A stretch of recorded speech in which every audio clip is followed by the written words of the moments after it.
Evening. Good evening. It's 5 o'clock here on the Central Time Zone. Um, Welcome into another Hidden Gems live stream interview session. Hope everybody's having a good weekend. Hopefully, experiencing some good weather.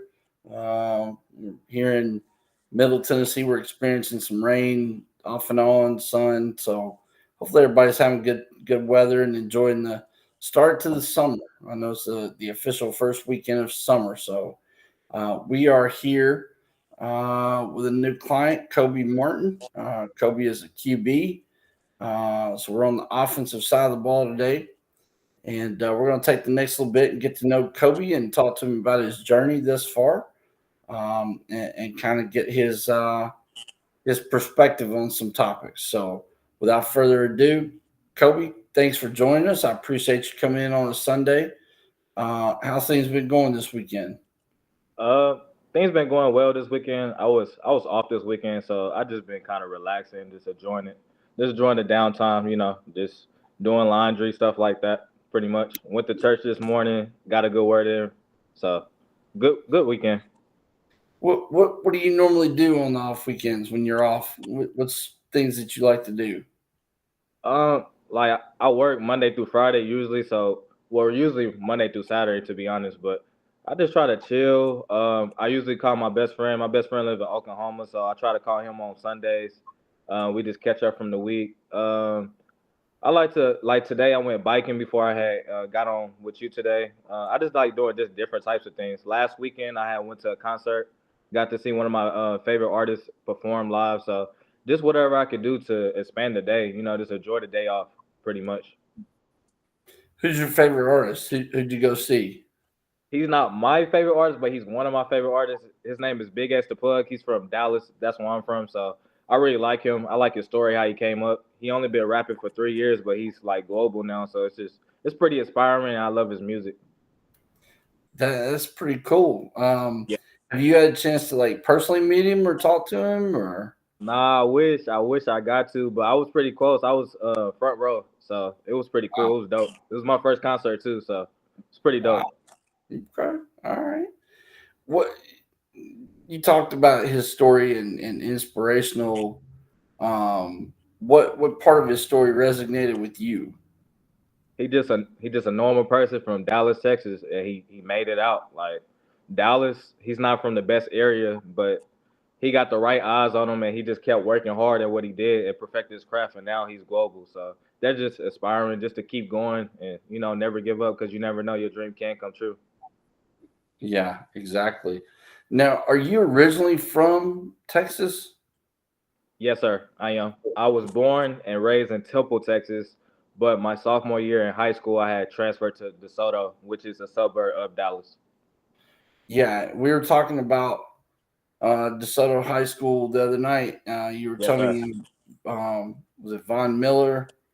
Yep, Uh, Jalen Mills. Yes, sir. yeah, some other big time NFL players came from that school.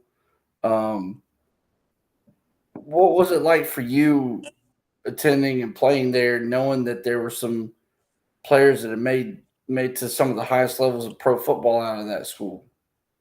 To be honest, man, when I first got to the high school, it was really like a university. Like I really understood why they call it DeSoto University. My work ethic, it was okay, but once I got there, like I had to like really bring it up a notch. I really had to actually compete. I really had to work my tail off to fit in because at DeSoto, if you're not really the best player, people gonna kind of like, to be honest, they're kind of pick on you and talk down on you. So I got tired of it. So I just started working my tail off, working my butt off. So I eventually bought in. So it was a wonderful experience. Like it prepared me for life. It prepared me for college. Like it prepared me for a lot of things. And it was very inspiring just to walk through the hallways that they got to walk through and things like that. What what part of your game did you have to up as far as meeting the standards of DeSoto? What did you identify with yourself and your overall game and work ethic and film study habits and all these different things? What parts did you identify that you had to step it up a notch and really take it to another level? The biggest thing, I had to become a dual threat. All the way from Little league football all the way up to about till I got to DeSoto. I was always a pocket passer. At Mhm. DeSoto, if you play quarterback, you have to know how to run and have to know how to throw. I had a coach named Coach Barrera. He elevated my mind when it came to breaking down coverages and things like that. I went to a great high school, Temple High School. It was a 5A. It was a good high school too. But when I got to DeSoto, they upped my game so I could know these type of things when I got to college. So just make me more intellectual, just make me more athletic pretty much. We used to do a lot of track practice, like it was mandatory. Like we had to do track practice. We wasn't on the track team, but like after like workouts, we have to be on the track, round 400, round 100. So a lot of those things, it helped me a lot. So I had to up my game right there. Man, okay. Um, they say everything is bigger in Texas, obviously. Yes, sir. Texas is, known for really two things: oil and football. Obviously, the movie Friday Night Lights, Varsity Blues, which was a more so fictional movie, still documented, kind of the environment of Friday Night Lights and football in Texas. Um, were you used to those environments? I mean, because you grew up in Texas, was it just normal for you, or how did you see it when you got to high school and started playing in some of those big game environments? It would Like I said, I went to a big high school, Temple. Like I remember growing up, we had this one player named Lake Seastrunk. He went to Baylor. First, he went to Oregon University. Then he went to Baylor University. He was an All American, so he was known across the whole country. So just seeing that, just seeing him grow up and seeing my brother's best friend, he played on varsity too. I used to be at a lot of football games growing up, so it was just a big deal, like overall, pretty much. So it was kind of normal to me. Like we started young. I started playing football 6 years old. My pops, he was my coach, so it was just normal. Like we took football very serious. So once I got to the high school level, it's like this is another day, really. So when you were at DeSoto, how much of a transition was it as far as the offensive scheme? Um, Obviously, you talked about having to up your game in certain areas. How much of an adjustment was it overall, though, with the scheme and film study and fitting into a new place, a new culture? How hard was that for you? Um, it was. I'm not gonna lie, it was kind of difficult because when I first got there, I was pretty much behind compared to the other quarterbacks. Like I had to really work to get to what they were because I don't know, Temple High School, like I said, it was a great program, but DeSoto was just a different level. So, like, Yeah. we used to do a lot of speed options and things like that. Like me personally, I couldn't do that. Like I didn't know how to flick the ball like that. I didn't know how to juke people and all that. So I just had to adapt pretty much. So it was kind of hard to be honest, but I got it eventually. Because my quarterback coach, he treated all the quarterbacks like the same, whether you starter, backup, third string, last string, it doesn't matter. He treated us all the same. So he spent a lot of time with me, developed me into the quarterback I am today. So it was difficult, but I got through it. Were the DeSoto? Do they have a really big stadium? One of those cathedrals? Yeah, it's pretty big. It's bigger than my the DeSoto High School actually is bigger than my college that I went to. So it's a pretty big stadium. It's nice. Wow. Yeah. So I guess it was kind of let down a little bit when you got to college, huh? You were like, nah. Mm, Not really, because I was just grateful to play. Like I said, when I went to DeSoto, I really didn't play that much. I didn't play that much on varsity. I played a couple, couple downs here and there my senior year, but I was just grateful just to get to college, to be honest. So I was just thankful, really, pretty much. When I got to my Bethany College, it just felt like home. So I was just thankful to be honest. Okay. When you were in high school, what type of offense did you guys operate out of? Spread, quick, tempo, rapid fire. Really? Okay. Yeah. Huh. How did that fit your skill set? I had to adapt, but once I got adapted, it fitted. Because I end up getting faster, I end up getting slimmer. I was kind of chubby. I was chubby pretty much, but once I got there, got into the weight room and into their stricter conditioning program, I had fit. I started to become a quarterback just like them, if that makes sense. I got you. So Yep. was it just a depth chart issue, playing time Probably wise, or? how DeSoto work is it's a system. So they started looking at players all the way from middle school. So they kind of got they kind of got in their head of just who's going to be next up. So I was an Yeah. outsider, so I had to fit in where I could get in pretty much. The Yeah. dude that started over me, he's from DeSoto. He went to the middle school, he went to the elementary and all that. So they been supposed to had him starting his junior year. He was supposed to be the starting quarterback, but we had another quarterback transfer in named Shaw Robinson. He ended up taking us to the state championship. We went 16-0 and all that. But it was supposed to be the dude Courtney, my senior. He was supposed to be there. His junior year, he's supposed to be the starter. So next up, he was the next up for the senior. His senior year, we happened to be the same age. So Wow. yeah. Huh. Okay. So coming out of high school, what was your recruitment like?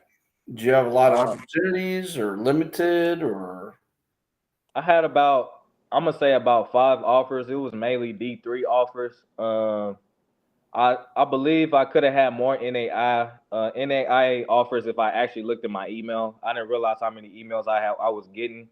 A lot of people just wanted me to come to their school just because of the high school I went to. They know a lot of people be buried on the depth chart that's actually good, but you're just not playing because of the school you go to. right? Man, do you when you look back, do you regret maybe not checking your email as much as you should have or Nah, I went to the right school. I know I did because Bethany College it made me who I am, and I don't think I would have got that experience elsewhere. Like it really turned me into a man. okay, I got you. Um what what I'm trying to think of the right word here.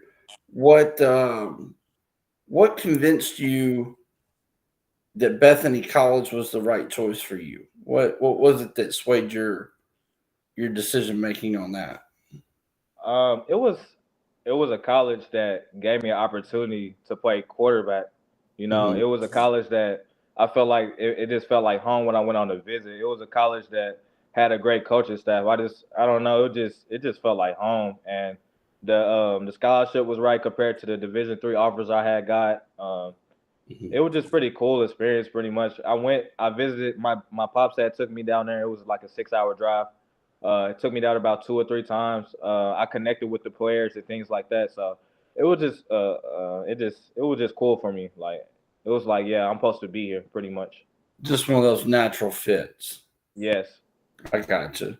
So when you got on campus there, how how how difficult was the transition from DeSoto to being there and the culture there, the football environment there, the scheme, the day to day routine? How difficult was that transition? It was it was pretty difficult for me. Like as the knowledge I have right now, of course, I wish I had it back then, but it was fast paced. I'm not gonna lie. Like college football, like coming from high school to college, it was very fast paced. So I had to get the ball out quicker. I had to understand like the different coverages that was going on. Like it was a lot of stuff I had to figure out. We had 2 a days at that point. I was dog tired. My throughout all fall camp. So I go practice in the morning. Got means, weights, lunch, dinner. Got to weigh in. So it was a lot of different things that I had to do. It was mentally draining for me as a freshman to be honest. Did you feel like your head was kind of spinning? Yes. Yes, like 1,000 miles per hour it was. I'm not gonna lie. Yes. How long did it take before it all kind of slowed down for you? Um, the best thing that happened to me was my sophomore year. I ended up being a red shirt or whatever because I didn't play my freshman year. I had a senior that was a starting quarterback that just came back from the previous year, and then they had no, we had two seniors at quarterback. Then we had a junior that had just transferred in from a California JUCO. So they just said they decided to redshirt me. But my second year coming in, the junior ended up being the starting quarterback my sophomore year. But the best thing that happened to me was I got on scout team. I ended up Mhm. winning scout team MVP my sophomore year, but it just helped me develop and build up confidence. I was just out there throwing the ball. I was going against the ones every day. So that pretty much that's when everything started to slow down pretty much for me. once it started to slow down for you, was it pretty easy to get a hold of the offensive scheme and the understanding behind it and the thought processes? And I'm not gonna lie, it was kind of hard because we had 4 different head coaches, so that means 4 different OCs. Yeah, wow, okay, yeah. So I had to learn almost every year I was in college. I had to learn a new playbook. So this having different coaches with different mindsets and different schemes and things like that, it was kind of difficult to all grasp. It was kind of hard for sure, me. sure. What was your production like throughout that period of time? I really didn't have that much production. I didn't start like I told you before. I didn't start to my senior year, so I was just doing scout team pretty much. I was a practice player pretty much. Okay, Nothing too crazy. I got you. So as you're working through this college career, what made you make the decision that, yeah, I think I can play at a higher level. I think I might want to chase the pro dream. Where did that come from? I had got hurt. I went through a hard period in my life. I finally got to start. It was my senior year. I broke my finger during the third game. And then I really thought it was over with, to be honest. But it was a guy, it was a recruiter. He had his own agency or whatever, and he said he's been looking at me for about 6 months. He's been watching me on Instagram. I didn't even know it. He gave me this idea that I could play professional ball. He's like, I know you didn't play that many games, but I see the talent in you.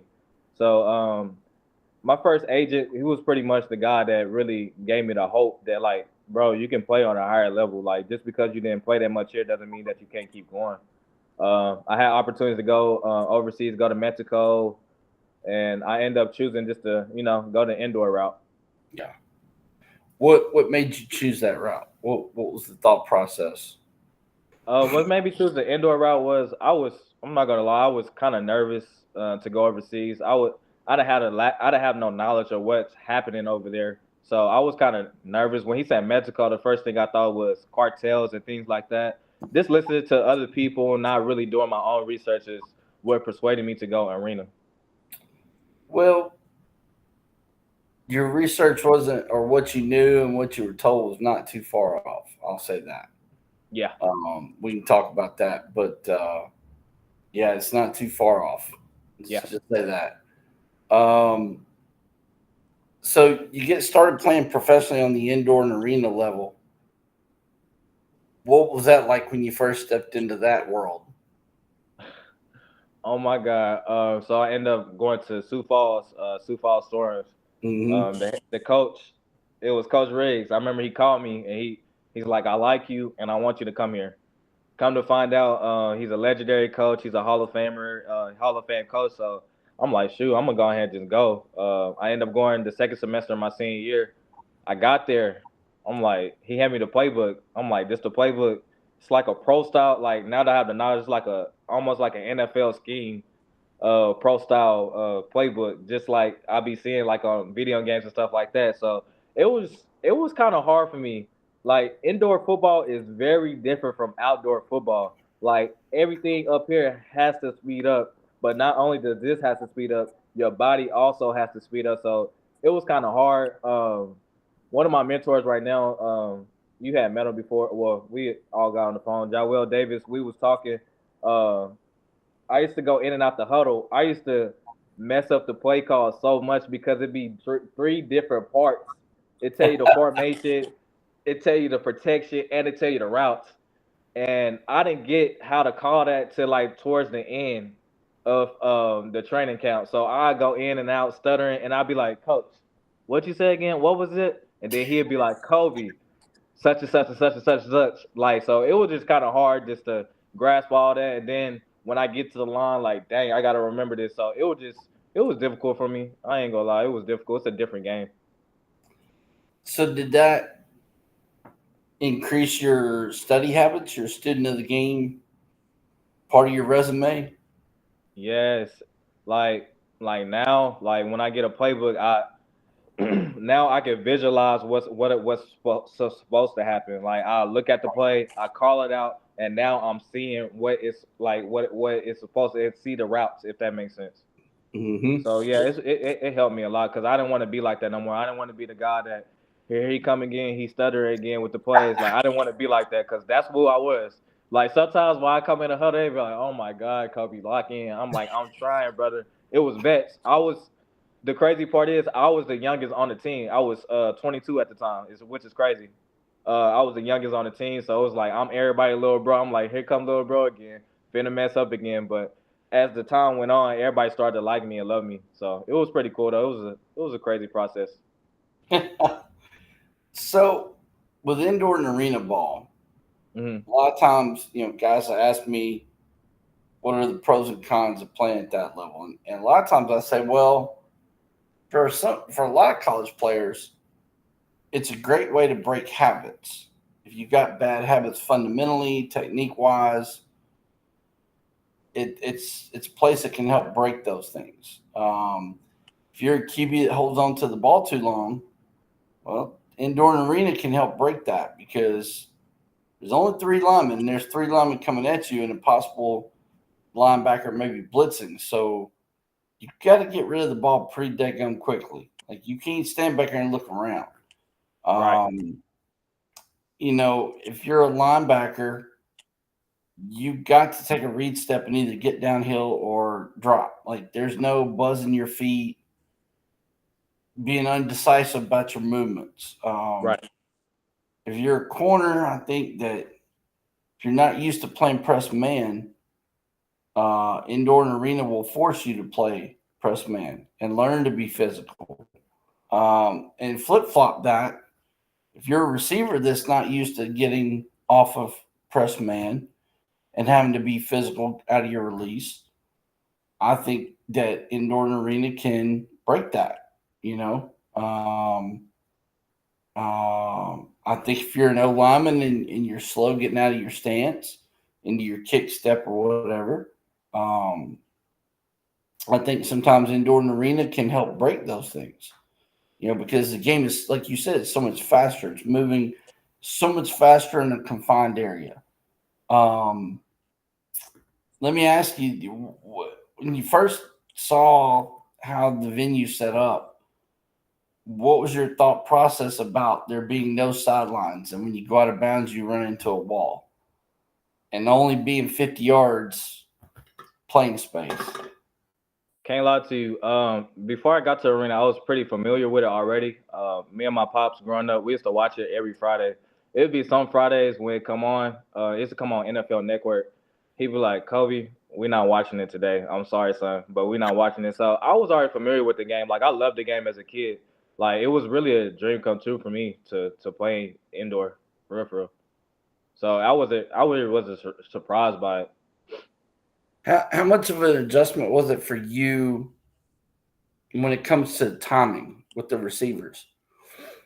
Because a traditional slant instead of a three step is a one step, and traditional post being 10 to 12 yards and a 45-degree angle to the goalpost is more of a 35-degree angle post, more of a skinny post type deal. Um, how much of that, much of the timing changes, how much did that affect your game as a QB? It actually helped me now that sometimes it helped me a lot to be honest. It helped me speed up my process and be able to recognize what the defense is doing better. I mean, doing like actually doing.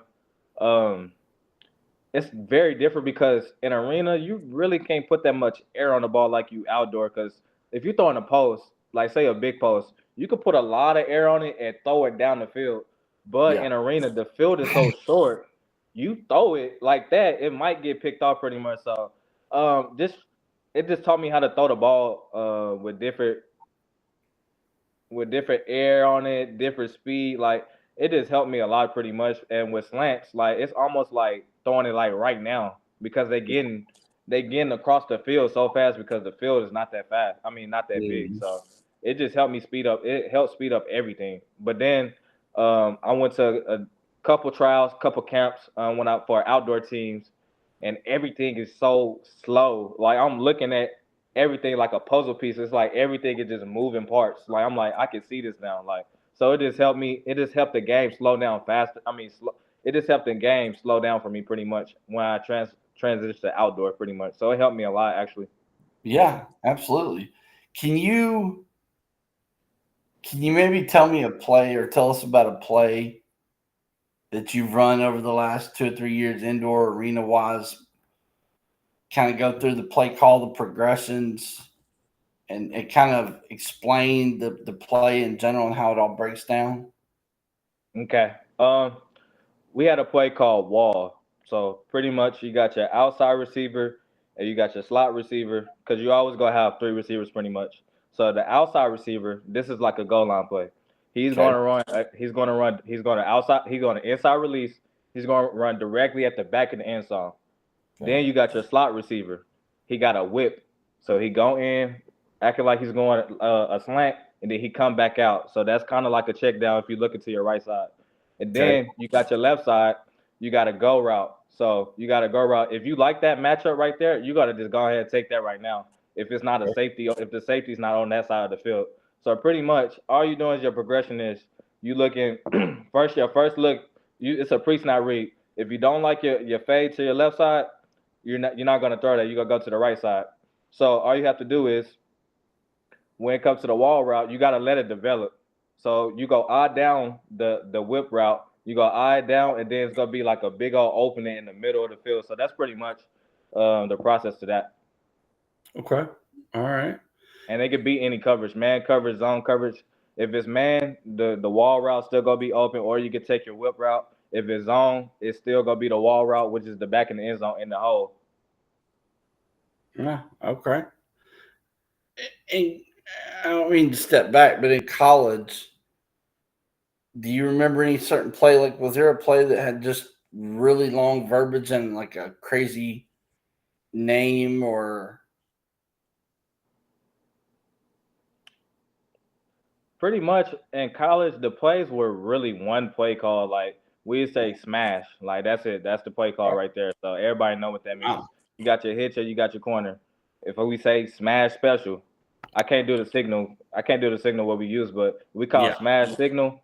You got a corner post or a post corner. Pretty much. We didn't really have no long play calls in college. Wow. Pretty simple. It's when I got to the professional level when the verbiage got very, very long. Okay. What kind of schemes are you used to, and what are you most comfortable operating out of? Are you just strictly a spread dual threat QB, or are you accustomed to other offensive systems? As I got older, been a part of different offices, I've been a part of everything. When they first introduced I'm pretty sure it was the AF Arena One or whatever it was called, what it was supposed to be called. It was a league before last year, before it folded or whatever. We AFL, started Arena Football League.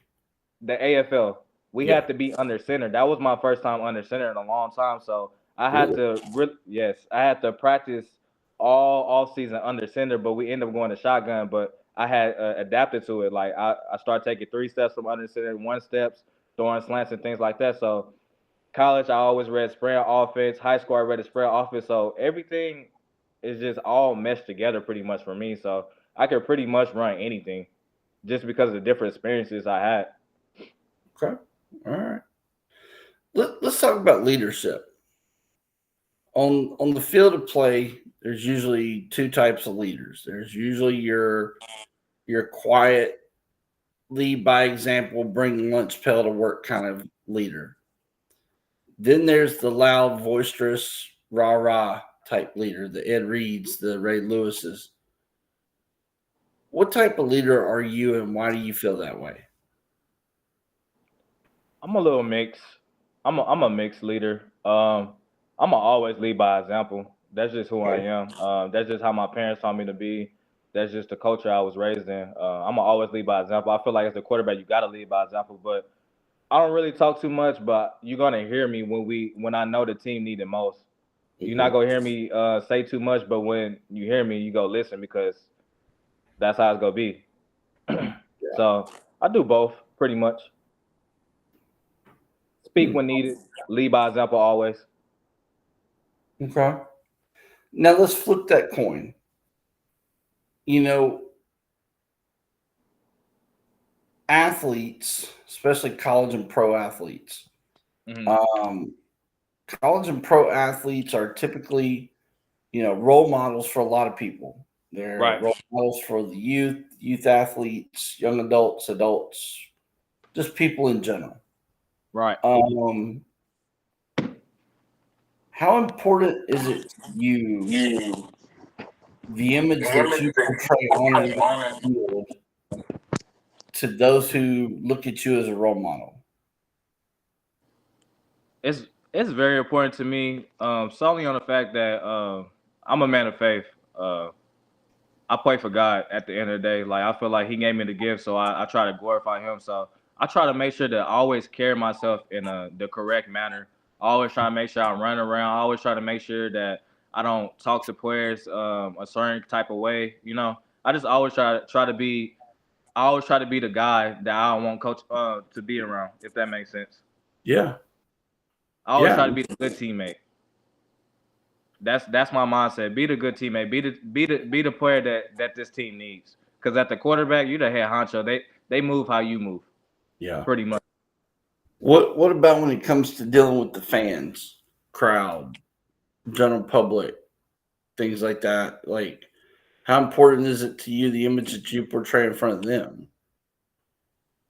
It's very important to me, like I said, because at the end of the day, I'm playing for God. So that's the people that put money in our pockets essentially because they're paying to watch us play. So the more that the crowd likes you, the more opportunities to come your way. So I just try to just be a good person. Like I don't argue with fans and things like that. Like I hear the fans talk about me sometimes, like at away games. I hear Yeah, them say dirty things and all that, but I just block out the noise.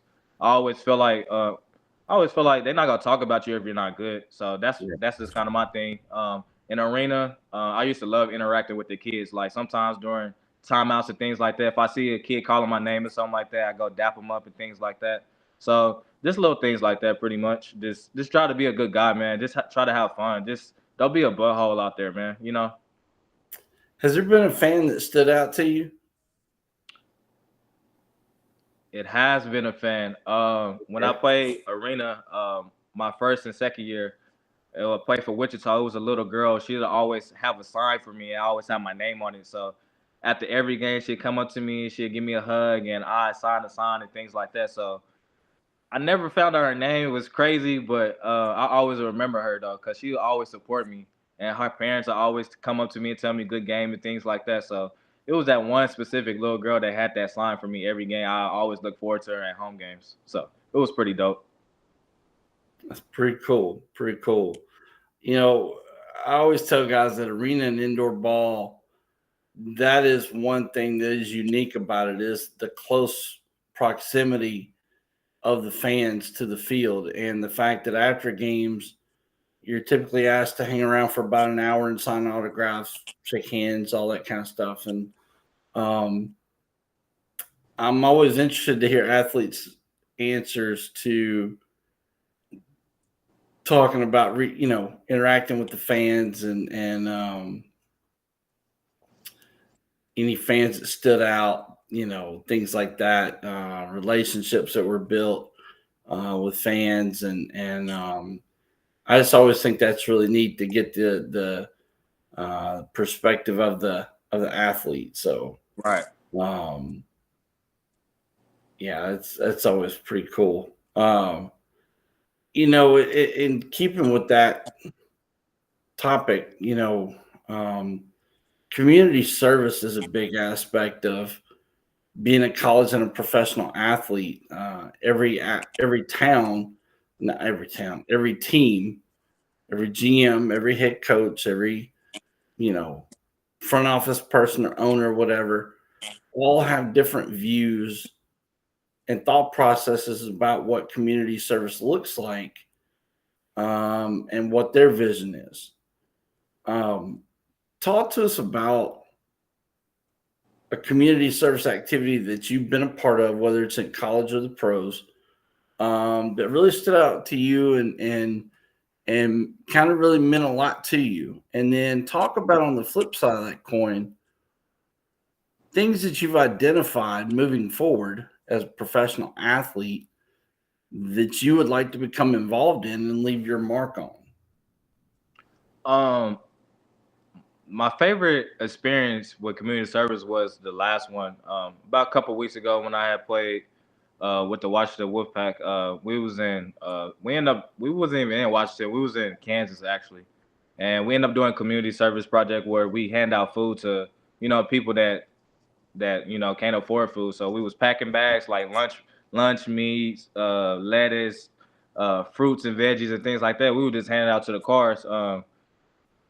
Sometimes I remember the days, growing up that I wasn't always fortunate, uh, live with my mom sometimes. We didn't have the most, so it just resonated with me to be able to give back to those kids and give back to those parents and things like that. Because I know the feeling of being hungry, I know the feeling of not always having what you want to eat. So it just made me happy pretty much. Sure. I, And I can imagine. some Yeah. So it just made me grateful now. I'm all big and I'm strong now, so I can afford to buy my own stuff. So things like that. So that was just one of my favorite projects. Just putting a smile on people's faces by, sometimes people just take things for granted in my eyes, like Yeah. just having food or having a roof over your head. Like a lot of people are unfortunate out here in the world. So that just resonated with me. And one thing I love doing is playing with kids. I remember growing up, I used to always want to connect like with the people I see on TV, and I realized like I know I play arena or whatever, but like to them we like NFL players to them. So just Yeah. anything like going to schools or just having that jersey on and going to recess with them and things like that. That's more of my type of thing. Just being a big brother, just being a mentor for those type of kids like that. Mhm. Just so they can see you. So like if they can see you, that means they can do it also. So just being a role model in the community for the kids, that's something I love to do. Like wherever I go. Yeah. Yeah, absolutely. I think we live in a society too where people are more about kicking somebody when they're down, so to speak, versus picking them back up and helping them get moving again. And, Yes. we tend to, people that are homeless, we look at them and make fun of them. We make jokes, make snide comments versus trying to do something to help them. Now, I understand every homeless person doesn't want help and doesn't want to leave that situation, but there are some that do. Right. And I think versus kicking them when they're down, I think if we lived in a society that lived a little bit more by what the Bible talks about and what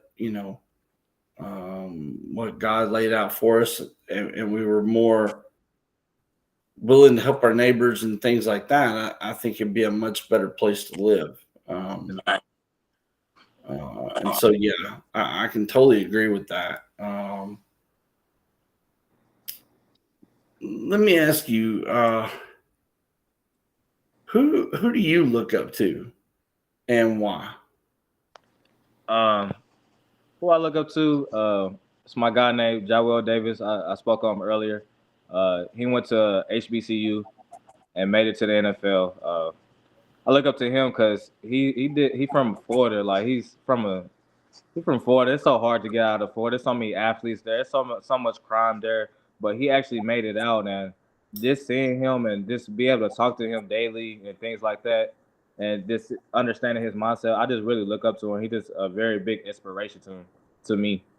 And also, my biggest inspiration is my father. Just seeing his work ethic over the years, uh, just from the work, from being a minister to being a pastor now, just watching him just keep on grinding and showing that hard work and showing that if you just be a good person and do what God tells you to do, that you can finally make it to your dreams and goals. So just those two people specifically for me that I actually know. Now, you said your dad's a pastor. What what what denomination? Christianity Baptist. Baptist, yes sir. Christianity Baptist, yes sir. Okay, that's pretty cool. I go to a Baptist church. We just the pastor that was there when I first started going there 2 years ago was a military veteran, but he's from Mississippi. His wife's from around West Tennessee, Memphis, Mississippi type area. She works on a tugboat, and his mom is getting elderly and needs more consistent care, and her father's in the same boat. And he took a job out in West Tennessee, and we just got a new pastor from Oklahoma whose wife is from here, and they'll be back here in mid-July after they get packed up and move and everything. But we've had an interim pastor, so I was just curious. I just wanted to, ask that question. But Yeah. Is that something that's in your future down the road, or? Nah, that's not for me. My calling is to play football, give God glory, and I try to if people follow me on social media and things like that, I try to give people a word daily. Try to pray and break down scriptures and things like that. On TikTok, I'm pretty spiritual on there. Very uplifting and posting different Bible verses and things like that. That's more of my calling, not from the pulpit like him. Okay, I got you. When you're on the field, who do you try to mold your game after? Who do you try to play like, or is there somebody? As I got older, man, I started to realize like I'm just different. I just try to play like myself. I understand that God gave everybody different talents and different gifts and different games. So I just try to be myself, to be honest. Like I want people to be like, I want to be like Kobe Martin. I don't really try to be like nobody. I used to try to be like Cam Newton, used to try to be like Tom Brady, things like that, but that's not me. Like I'm just me. I got a different game. So I try to mold my game after myself. Okay. Well, that kind of sparks a question I don't normally ask, but since you just try to play and be like you, who is Kobe Martin? Kobe Martin Kobe Martin is a guy that some might call an underdog, but I'm not really an underdog. People just don't understand how much talent I really got for real because I haven't really had the biggest opportunities. Kobe Martin is a blue collar type of guy. Not gonna complain too much. Just go to work. Kobe Martin is a leader. Kobe Martin is somebody that ain't gonna never quit or give up. Kobe Martin is a guy that if your team is in need a play, he's gonna make that play. Kobe Martin's a great guy for your community. Kobe Martin is a God fearing man. That's who Kobe Martin is. Okay. All right. I got you. When the game is over, when you've played your last game and the cleats are hung up for the final time, whether it's your body says, "Hey, we've taken a beating over the years. This is as far as we go," or you just sit down and conscientiously say, "You know what? I'm ready to turn the page in the book, start a new chapter." Where does Kobe go? What's after football? What's your goals, plans, dreams, aspirations? I gotta I gotta go back to coaching, man. I coached for 2 years at the college level at the college I went to. I got to get back to the community, get back all this knowledge I have in my brain to the youth. That's why I got to go back to coaching, man. It's a great job, man. It's not a job like just coaching, man. It's a beautiful thing just to watch kids develop and turn them to better men for society. Like that was my favorite job all time. I ain't gonna lie to you, is coaching. It's just people don't understand how much you mean to someone else, how much you mean to kids, how much of an impact you have. So I gotta go back to coaching, man. I gotta stay around the game. Let's talk about that. Expand upon how much coaching knowledge and background you have as a football coach. I did 2 years at the college level. I was a receivers coach, even though I played quarterback. At Bethany College, NAIA. Okay. All right. Going overseas, that's kind of a big thing. Like if an athlete wants to play in Europe or something, they're real big about athletes either wanting to coach or having some coaching background. Um, because a lot of times, budget wise, they don't have enough to hire a coach and a player. Right. Sometimes they have to hire a player that can be a coach, and that player gets an additional contract, a player contract and a coaching contract. But a lot of times, if you have no desire to coach or you've never coached previously, um, a lot of times they're hesitant about, um, signing you and bringing you over. Um, if that were something in your future, how open would you be to being a coach as well as a player? I personally don't mind it because me personally, when I look at the quarterback, you just a extended coach on the Hmm. field. Like as a quarterback, you literally have to know what everyone else is doing in order to be successful. So I always thought a quarterback was a coach in my head. That's why really when I got into coaching, it really wasn't that difficult for me because I've been telling receivers what to do, how what depth to go, what the quarterback's looking for. So I mean, it's a second nature to me pretty much. So I would be open to it pretty much. Okay, I got you. I got you. Um, who's your who would you say your sleeper team is coming up this NFL season? Who do you look to have kind of a turnaround, kind of a breakthrough season? Don't let me before I even say this. I don't have a favorite team, but I do believe the Dallas Cowboys are going to have a great season. I don't know why. I just got a feeling in my back of my head. I don't know why I have so much belief in Dak Prescott, but I really just want to see the guy win, and I really do like him. I think adding George Pickens to that roster, I think that's going to help out a lot. And then they got Blue from Texas University at the running back. They had a good running back. He was 1,000 yard rusher, but I think that's gonna be a slipper. Then getting Diggs back on the defensive side of the ball at the corner position. So I think they go turn it around. I know it's gonna be hard in the NFC East because you got Jaden Daniels, you got Jalen Hurts, and now you got Russell Wilson over there. But I think they're gonna be solid to me. Okay, all right. Um, this is usually the toughest question I have in the interview. Obviously, everything is we try to keep it formal. We try to keep it about topics that we feel that GMs and player personnel directors want to know about you. Um, well, let me ask this first. Let me back up. Throughout your career, and I should have asked this before the last question. Throughout your career, have you had any major injuries that you've had to deal with as a From player? football or just from life in general? No, just football. Nah, I never. Just my pinky. That's about it. So you broke your finger. You had to have a little Surgery, process, yes. little procedure to get it taken care of. Um, Rehab. You've been perfectly fine ever since. No major injuries though. Like knock on wood, no No, tears, sir. Thank God. No, sir. breaks, pulls, none of that. Nah, God be covering me. Gotcha. Good. Um, Usually the hardest question I have in the interview that I try to do um, is this one.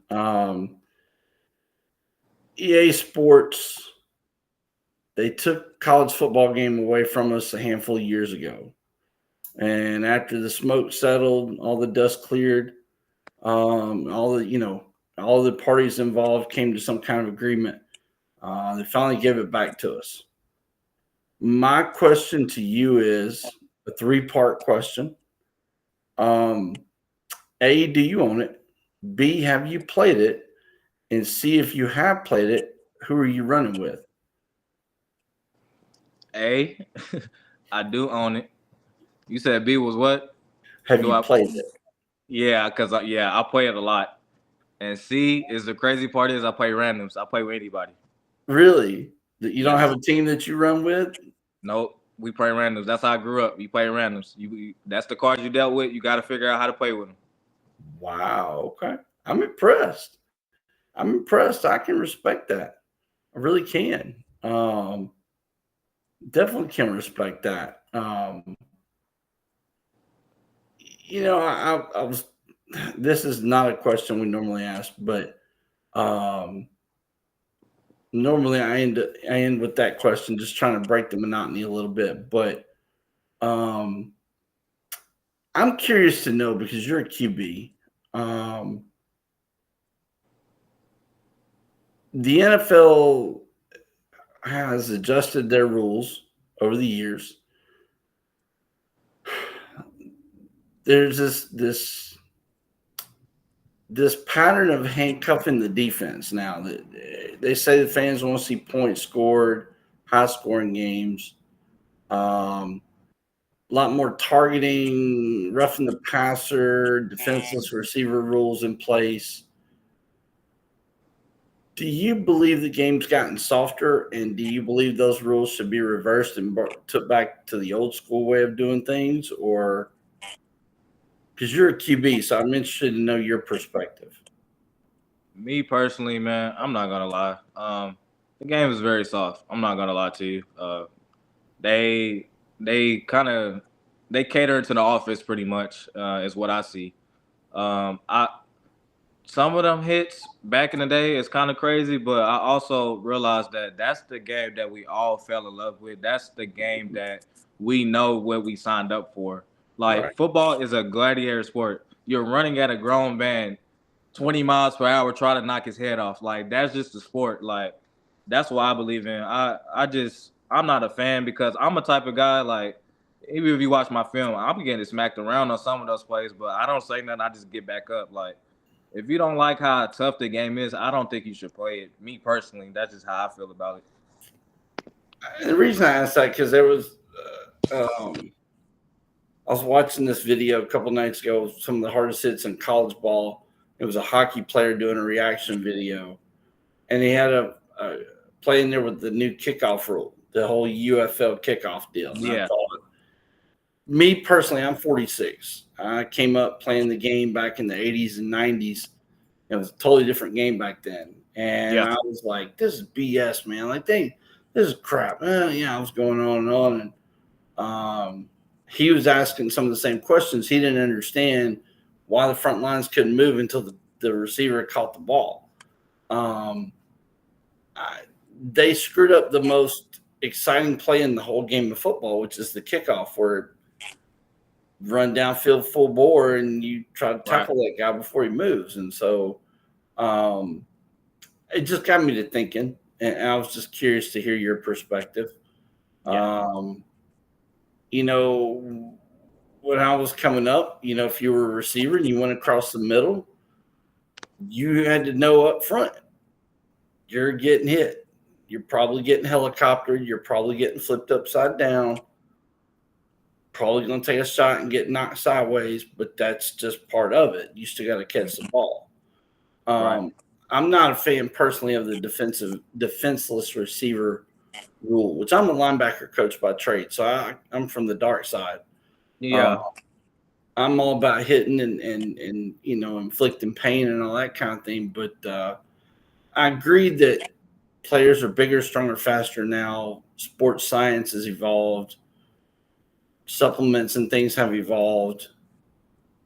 And I agree that to a certain level, you have to do certain things to protect people. But I think the majority of it goes back to coaches needing to actually coach and teach and develop, teach proper tackling fundamentals and hmm, techniques.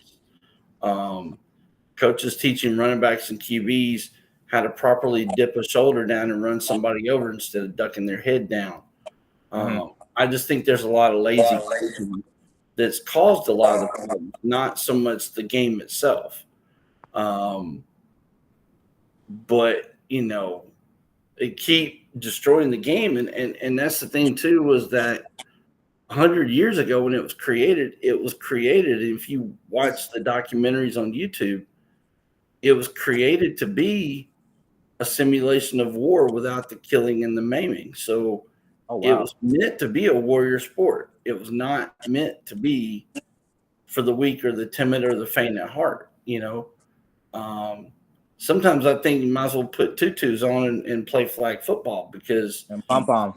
it's kind of getting to that point where you can't hit people and you can't be physical. And so Yeah. I was just curious, getting to the end of the interview, I was kind of curious what your opinion was, what your take from the quarterback perspective. For the next minute or two, and I know I asked you who Kobe is, but I want you to put your used car salesman hat on. For any coach or GM or player personnel director or scout that sees this today, tomorrow, next week, I want you to give them your best pitch about why they should give you an opportunity. What makes you different from everybody? Man, what makes me different from everybody is I'm 1-1. You will never meet another Kobe Martin. You will never meet a player like me. Somebody that's always got it out the mud. Somebody that's always had to prove themselves. That's just me. I put my hat on. I go to work. I don't complain. I'ma always be a leader. I hate losing, so I'm gonna give it all my God every down. I'm gonna give my all, cause you just never know when the game could be taken away from you. You just never know when your last snap gonna be. So that's just my mindset on things. Uh, I'll never quit on you. I'll never give up. You ain't gonna get no drama from me. You ain't gonna get no diva or no drama queen from me. You just gonna get a blue collar worker, like I said before. I'm here to win. I'm here to change the culture wherever I'm at. I'm here to leave my mark wherever I'm at. I'm here to win championships wherever I'm at. That's just who I am. I was named after Kobe for a reason, the Kobe Bryant. So I take that serious. I take that personal. My pops named me Kobe. He was a hard worker, 5 rings, very hard worker, champion. So that's who I think I am too. Also, so if you want to win, if you want a great leader, if you want a God-fearing man, if you want somebody that's great with fans, great in the community, great with your team, pick me. Simple as that. Good deal. Good deal. Tell everybody what social media platforms you're on. How can they find you? You can find me on Instagram. It's Kobe M17. Twitter, Kobe M_17. That's pretty much the platforms I use. I don't really use Facebook or anything like that. Just those 2 platforms. Okay. If you have an opportunity for Kobe, you can always email us, call us directly, DM us, text us. We have all social media platforms. Our email and phone number are on the website. Feel free to contact us at any time. We look forward to hearing about opportunities for Kobe moving forward as we continue to help him chase that dream of reaching the higher professional levels. Want to thank you for taking time out, Kobe, on a Sunday. Sunday is usually a day of rest, and I appreciate you just allotting some time to do this. So thank you very much. This interview will be on his profile shortly after this is over, and we will look forward to entertaining phone calls and texts and emails about opportunities for Kobe. And so we just want to thank everybody that took time to watch, everybody that will take time to watch in the coming days. We look forward to being back here again with another live stream interview, another opportunity to get to know another hidden gem. So with that being said, everybody have a great Sunday evening. Enjoy the start of your week. Hope it starts out well. And